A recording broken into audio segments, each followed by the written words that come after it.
Pelvic osteotomy was another set of slides that we added to the curriculum because we were seeing a good number of them in Beijing, and we've seen a couple of them in Shanghai as well. And it is a little bit obscure, but you may have patients that have these. They tend to be more frequently done as a surgery in China. I'm not sure why, but we'll talk about why they do it. And so maybe we can come up with some theories as to why. So it's possible you'll see some pelvic osteotomies. And so if you do, they do, again, kind of follow a separate set of rules that we need to make sure we are aware of. So just to kind of remind ourselves of the pelvis is, basically where our hip and the pelvis articulate is where we have a huge amount of force production. So we're transmitting forces between the legs and the back, basically, right? And so when we're walking, the hip is basically supporting 1.3% of our body weight. And when we're running, it's 4.5% of our body weight. And so these are things we have to think about, our pelvic anatomy and kinesiology, when we're talking about these patients who get these osteotomies. So there's a lot of mobility at the hip, right? Just like the shoulder, there's a lot of mobility, but we also need to have stability. And we also need to have a large amount of muscles groups around the hip and pelvis that provide stability. And so we need to make sure that those are working well. And with this kind of surgery, we need to make sure that those muscles can really help to provide stability after this kind of surgery. So dysplasia of the hip, developmental dysplasia of the hip, is the primary reason that that surgery is required for these patients. And so dysplasia but the definition of dysplasia is where there's insufficient coverage of the femoral head by the acetabulum. So ball and socket joint, the socket is not lining up with the ball very well, basically. And so that smaller weight-bearing surface will lead to problems at the hip. And so sometimes that can be labral problems like labral tears or labral instability. That can also be cartilage damage or cartilage breakdown. So any area where you're not getting good coverage, you can have pain.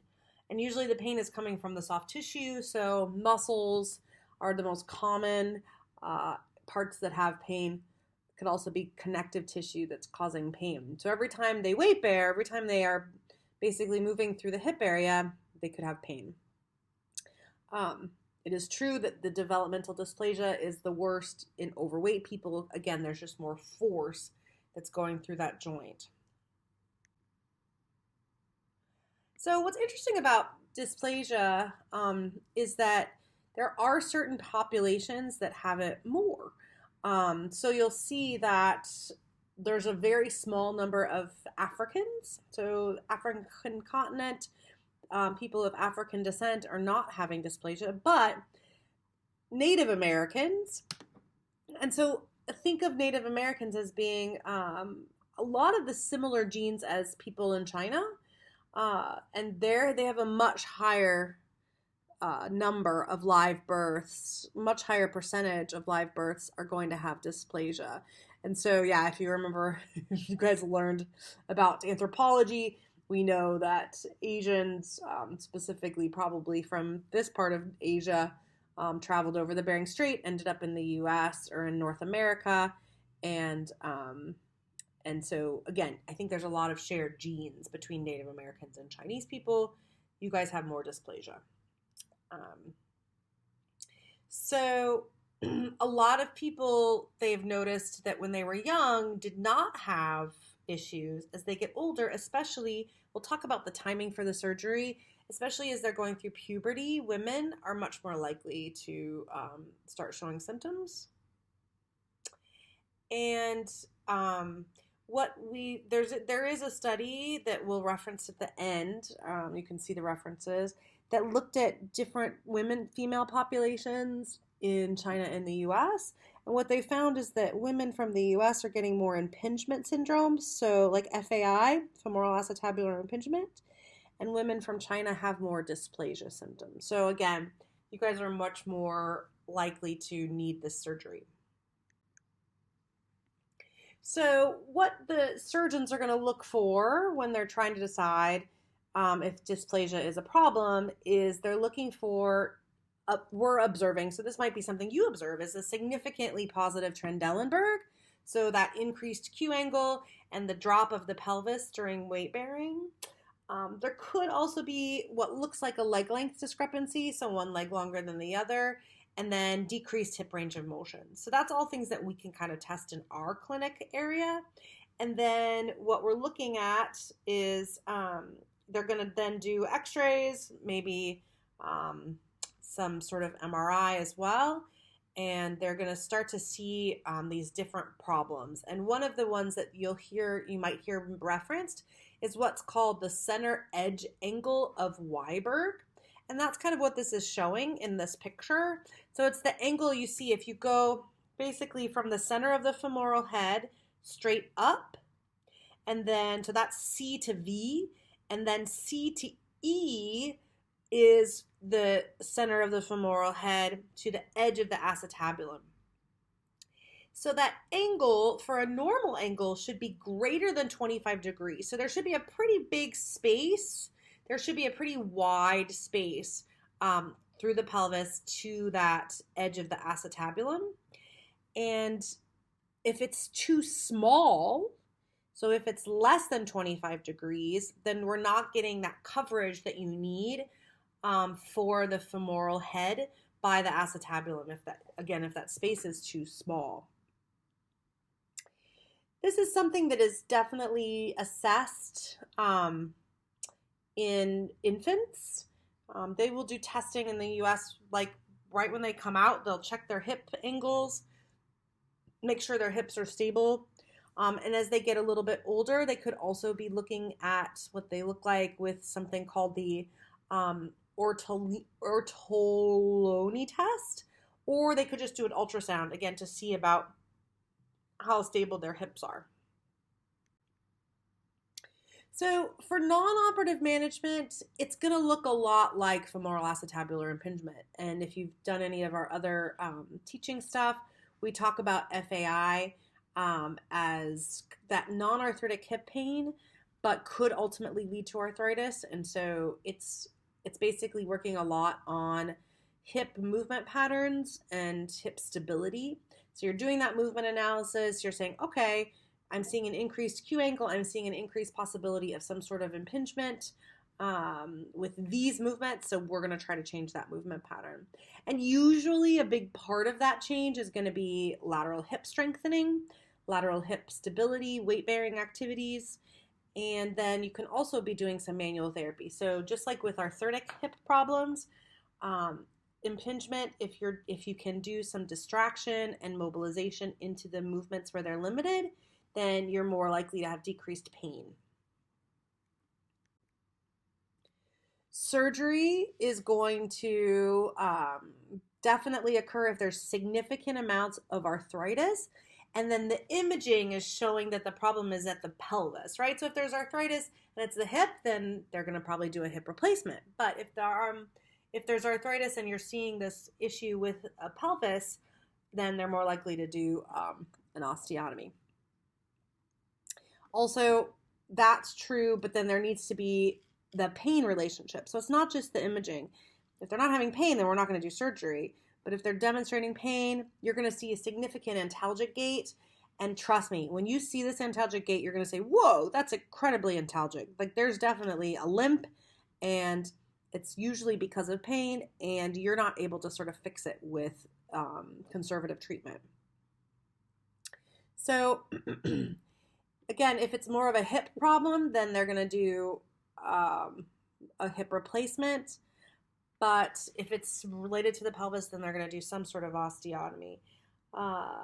So this, what's called a triple innominate osteotomy, which I'll show you guys in just a little bit, is going to be used for older kids who are not very flexible and but they do have some, they still are developing, so that, again, this just allows for a little bit better outcomes. So, different kinds of different surgeries. Paraacetabular osteotomy, the goal is to improve hip stability. So the goal is to just basically increase the coverage of that acetabulum around the femoral head. However they can do that, because that's going to allow us to get better hip mechanics. Okay? And what's great about this is that you will see improvements in gait. You will see improvements in all aspects of gait. So we know that obviously the hip has the most power of any of the muscle groups of the lower extremity, but the hip therefore will also affect knee movement and could affect ankle foot. So once we do this surgery and we realign everything, then we should be able to do a much better job of improving knee power, especially knee extension, and allow us to be in a much better alignment, a better posture, all that things.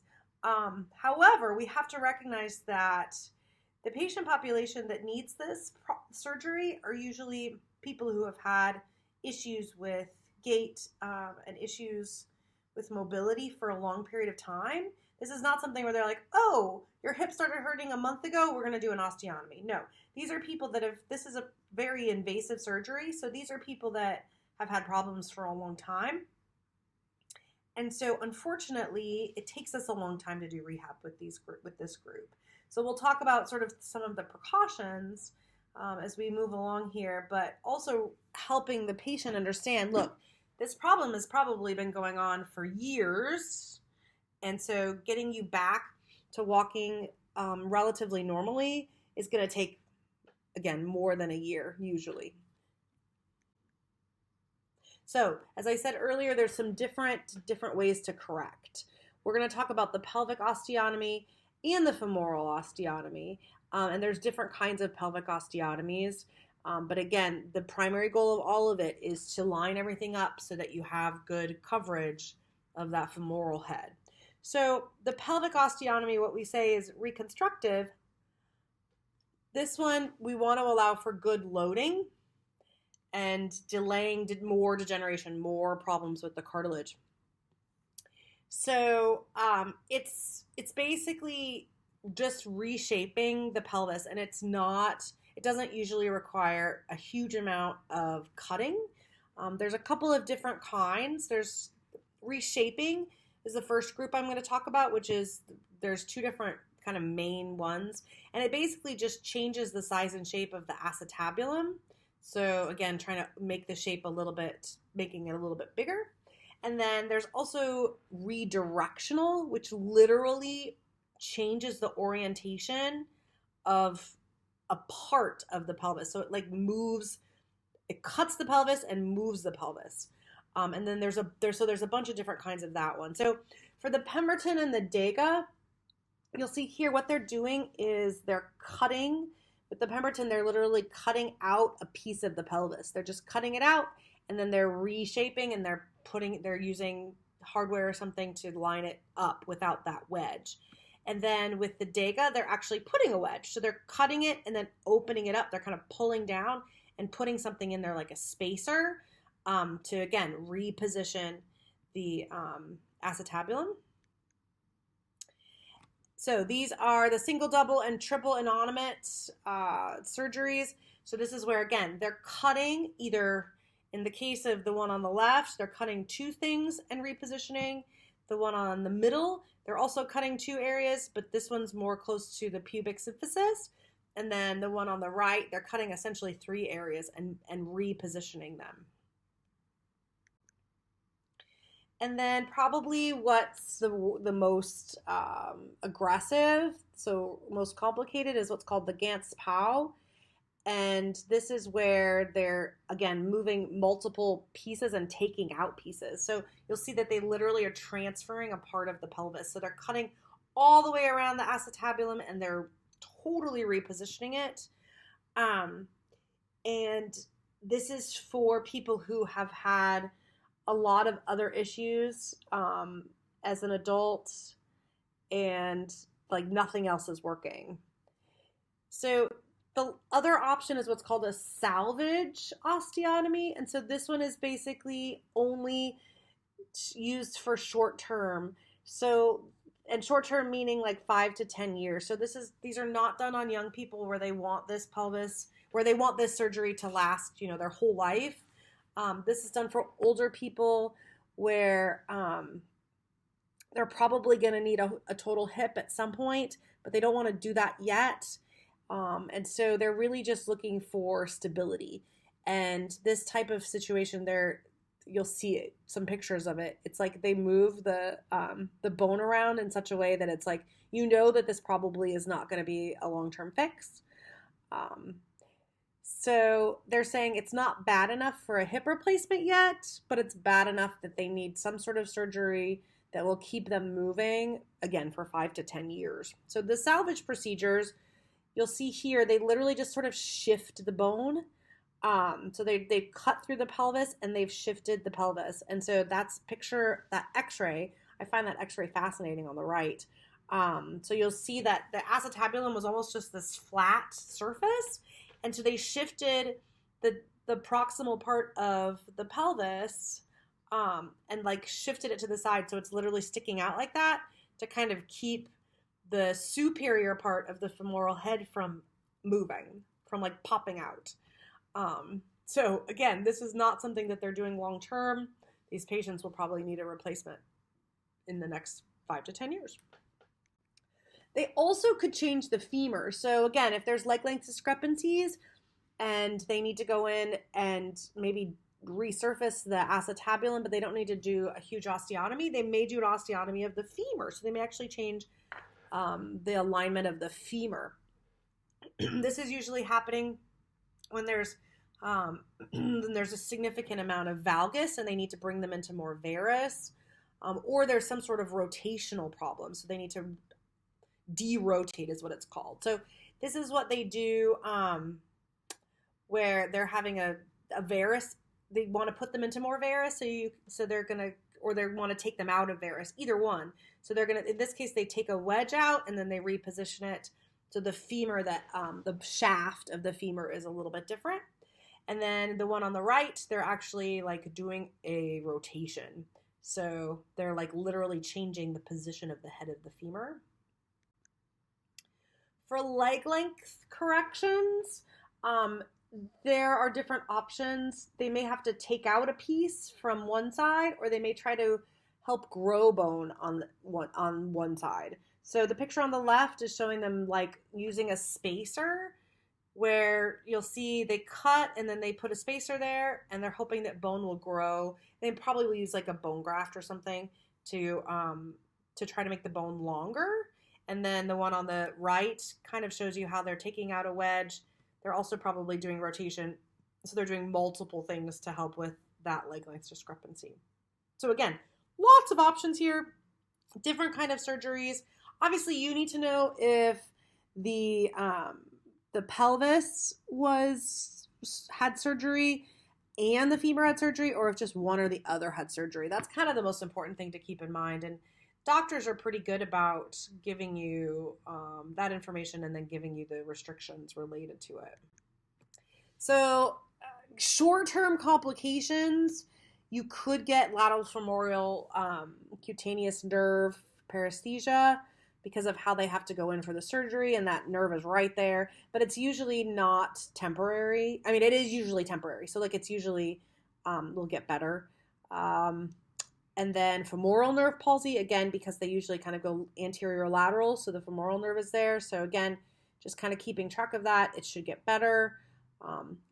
Decreased activation of the rectus femoris and the gluteus medius. Again, if you look at where the surgery occurs, they're having to cut through a lot of muscle. They're having to move a lot of muscle around to do the surgery. And so just immediately after surgery, we need to try to get those muscles to turn on as much as we can, and then continue to get them to be recruited as much as we can. Range of motion limitation. So again, we want mobility of some kind as soon as we can, so that their hip mobility can be spared as much as possible. Unfortunately, long-term complications are decreased abduction strength of both legs. It's very, very common. So obviously the surgical side, that makes sense. Maybe they had to cut through the muscle. Maybe the nerve was damaged a little bit. But both sides, because of the way that they've probably been walking for long periods of time, even the uninvolved side, you may have significant weakness. So you definitely need to be focused a lot on hip abductors with this patient population and making sure that we're utilizing the muscle as much as possible. Overall decreased strength is pretty common. And then by 10 years, about half of these patients are going to need a hip replacement. So when they're younger people, we're hoping that they can last longer than 10 years. Because again, the patient populations that we have seen a lot are younger people. We're hoping that they'll last longer than 10 years. But some of the older people, we may be seeing hip replacements relatively quickly. So overview of treatment. It's going to look a lot like a pelvic fracture in terms of time frames, or pelvic fracture is the best way to go, which is kind of what it is, right? They fracture the pelvis and then they reposition it. It's definitely a longer rehab than a total hip replacement. Okay, much longer in terms of weight bearing restrictions and things like that. They may be put into what's called a spica cast, which is what the picture is showing you here. So it's a cast where they just the whole pelvis and hip and leg is all casted and they're just not supposed to move. And this is usually done with that triple innominate, so the TIO type of surgery, so where they had to cut 3 different bones, then they're usually going to put them in one of these spica casts. Non-weight bearing is generally 6 to 10 weeks, so that's pretty good. But some of the time with different kinds, you may actually be allowed to do some weight bearing, like partial weight bearing with crutches. So again, this is one where you need to talk to the doctor. So what they found is that if you start weight bearing a little bit early, it could increase the recovery, but it also might increase fracture risk. So overall, decreasing weight bearing, again, because these people are usually pretty young that are having this done, it's decreasing weight bearing for a period of time does not significantly change outcomes from if they do earlier weight bearing. So we can be a little bit more conservative with this group. That 6 to 10 weeks is okay. And the vast majority of doctors in the culture would say 6 to 10 weeks is okay. We don't want to increase the fracture risk, obviously. And most of these people are getting back to activity pretty easily. So the goal is to be independent with gait at 3 to 6 months. However, we mentioned before, it's a year usually before their gait looks pretty normal. Okay, so return to sport. If they're feeling pretty good, you could probably start some of that earlier than 1 year, but recognize that we're going to be spending a lot of time and focus on improving gait. So the first protected motion phase, like I said, is 6 weeks, maybe even a little bit longer because this is our non-weight bearing phase. So this says partial weight bearing. Again, it depends on the doctor. It depends on the surgery. So it could be partial, but we're going to say probably it's more likely non-weight bearing. Maybe in a cast where they can use crutches, obviously, but so just ask the doctor. They need to perform active hip flexion and extension as soon as possible. You want to get them moving actively, getting those muscles to turn on as soon as possible. So crutches are recommended over a walker because we're less likely to do the wrong movement patterns. We don't want to abduct and externally rotate the foot, and so crutches tend to keep us in a better position. The other thing we have to think about is that a lot of the surgical candidates for this type of surgery are young people, and I've mentioned that before. A lot of them, especially if they're under the age of 25, have been spending years moving differently. They might have been born this way and, they've just developed and now they're choosing to do the surgery at age 16 or 18 or something like that. And that's pretty common. And so a lot of them are coming to you with decreased self-esteem, overall decreased confidence in the world, and they've had a lot of issues with body image. So really keep that in mind when you're working with them. And I would say, the research tells us that, and I have seen it as well. I've only worked with, I think, one girl out of, 40 patients in China that seemed very confident and had just a lot of poise and just excited to sort of conquer the world. The other girls that we've worked with have definitely showed, less confidence, less self-esteem. And so this is something that you guys we have to think about and address and encourage and, show them what they can do now that this is fixed. They should be able to move a lot better. And so part of what we're doing is kind of being their cheerleader and helping them kind of move on to the next phase of their life with hopefully much better mobility. So our treatment, we're definitely doing things for pain control if we can. Again, if they're not in the spica cast and they're able to use a brace and take it off, we can use CPM, continuous passive motion like the picture. We're doing passive range of motion hip in all directions, and we're teaching partial weight bearing precautions. So if they're allowed to do partial weight bearing, which is usually 20% or 30%, we need to make sure we're teaching them what that looks like, right?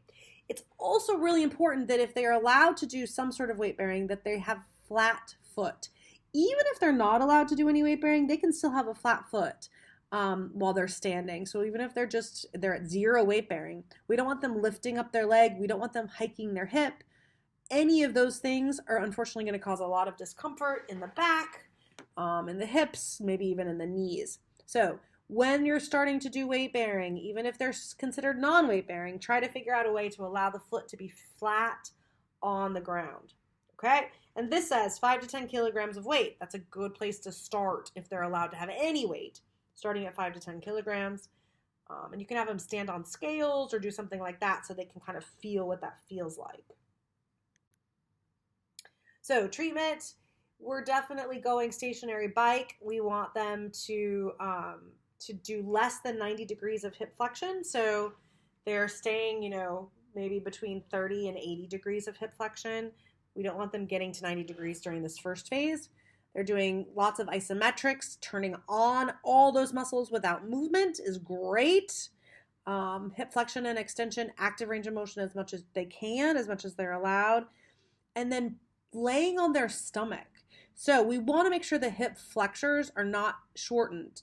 And this is something that probably happens before surgery. And so now after surgery, we have to start stretching out their hip flexors. So laying on the stomach about 2 weeks after the surgery. If they can tolerate it before that, even better. But if not, starting around 2 weeks, 1 to 2 weeks after surgery, them just practicing laying on their stomach to get that hip flexor stretched out and keep it in as neutral position as possible. So pain control is the biggest thing we have to think about before we move on to phase 2. Pain control and then weight bearing tolerance, right? So by phase 2, we should start doing a little bit more related to gait. So this is going to be from about 6 weeks, maybe 8 weeks, up to 12 weeks. And our goal is to make sure that range of motion, active and passive, is good in that hip.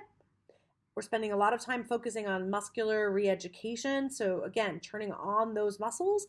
And then weight-bearing progression, we're going 50% weight-bearing for about 2 weeks, 75% weight-bearing for about 1 week, and we want to make sure that they're not having pain.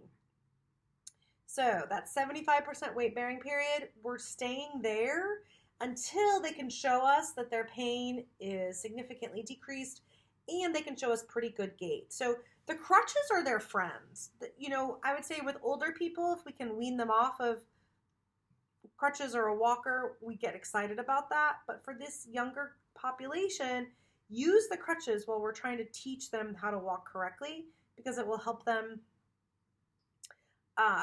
unload that hip and be able to do the movement pattern better. So this big thing is normalizing gait with crutches, okay? And keep using crutches until they can show you a nice gait with minimal Trendelenburg sign and equal weight bearing bilaterally. Then you can start getting rid of the crutches. You can take one away. You can use like a railing or parallel bars or something and try to just wean them off the crutches. So we want to make sure, if you look at this picture, it shows you sort of some of the problems that we see. What we tend to see is decreased step length. We tend to see we want to start increasing their stance time on the involved side, and we want to start improving their hip flexion and abduction strength. So those are all things that we need to work on as we're taking them off of the crutches. So again, these are hopefully things that you guys can see as you're watching their gait. During week 6 to 9, so this is kind of the first part of this phase, if they can get in a pool, that is awesome. We want them getting in a pool. We want them getting on their hands and knees. We don't talk about quadruped exercises enough, I don't think. This is a great position for this group because they're not feeling like they're totally loaded, but we have the ability to work on mobility and stability at the same time. We're also stretching lots of muscles here, so quadricep, hip flexors, the rotators, hamstring, basically everything around the hip. We can do bridges. We can do active abduction, so abduction and side lying and standing, all of those things.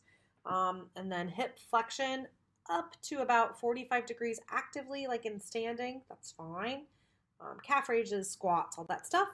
And then we're progressing to more of this weight-bearing stuff. So by weeks 10 to 12, we're hoping they can do something like the clock, but they're doing stepping rather than reaching, right? So they're not going to stand on the left leg in this case and really try to reach, but they're going to step out and weight and shift their weight to the right foot in this case.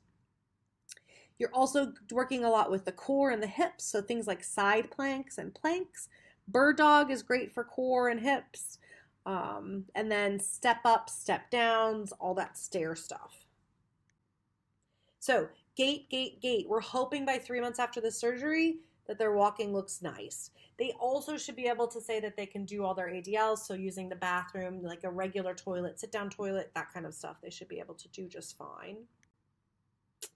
So by the phase 3, we're getting up to 4 months. And our primary goals during phase 3 are cardiovascular endurance, muscular endurance, advanced strengthening. So recognizing that these guys, their activity level before surgery was probably pretty low. So we're going to spend a lot of time on encouraging them to start to really increase their activity levels. So by 3 to 4 months, they should be able to do ADLs and gait with little pain. If they're having significant pain, this is when you definitely want to send them back to the doctor and say, hey, could you just check everything and make sure everything's okay? They're having, a good amount of pain. So finding out what those things are that are causing the pain still, again, trying to address them in our therapy sessions. And if that's not possible, then sending them back to the doctor. So our treatment is going to be a lot of cardiovascular activities that are weight bearing now. So they can do spinning, so cycling, elliptical machine, which isn't used a lot in China, but it's a great machine if you have access to it because it's kind of like running, but it's not, it has no force. So it's not like high impact. It's kind of low impact running. Jogging, running in the pool. Again, the pool is awesome if you have access to a pool. Lateral stepping, monster walk. They can start doing leg press. I would really wait until phase 3 though to do a leg press because we need to be careful of not doing too much hip flexion. So with the leg press, they're definitely getting past 90 degrees of hip flexion, which you noticed in the first couple phases. We're not pushing hip flexion too hard past 90 degrees. But third phase, it's okay. We can get them past that 90 degrees of hip flexion and get them on a leg press, no problem. And then proprioceptive neuromuscular training. So lots of single leg stance on various surfaces and just kind of playing with that on both sides. It's important. Remember, the uninvolved side is still probably involved because this is a long time coming. The surgery was probably something they needed for a while.